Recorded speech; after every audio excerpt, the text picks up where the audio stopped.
સુરતમાં ફરી એકવાર ડ્રગ્સ મળી આવ્યો છે। સચિન ભાટિયા ચેકપોસ્ટ પાસેથી ડ્રગ્સનો જથ્થો મળી આવ્યો છે। અંદાજે 51 લાખથી કિંમતના ડ્રગ્સના જથ્થા સાથે 3 આરોપીઓને ઝડપી પાડવામાં આવ્યા છે।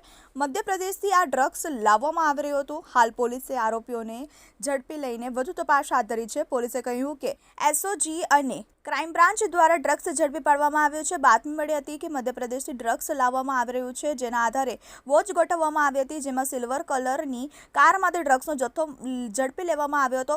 51 લાખના ડ્રગ્સ સાથે 3 આરોપીઓને ઝડપી લેવામાં આવ્યા છે। એક નવસારીનો અને બે આરોપી સૈયદપુરાના આરોપી છે। મધ્યપ્રદેશથી આ માલ લઈને આવવામાં આવી રહ્યો હતો।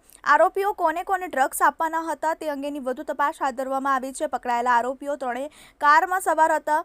અન્ના નામનો વ્યક્તિ અગાઉ પણ ડ્રગ્સ કેસમાં ઝડપાયો હતો। 2020માં તેણે ડ્રગ્સ બનાવવાનું પણ શરૂ કર્યું હતું। હાલ તપાસ ચાલુ છે। આપનાર અને લેનારાને ઝડપી લેવામાં આવશે। પકડાયેલા આરોપીઓ પાસેથી મોબાઈલ અને રોકડ પણ મળી આવી છે। ચેતનજી બુંદેલા, TV18 ન્યૂઝ, સુરત।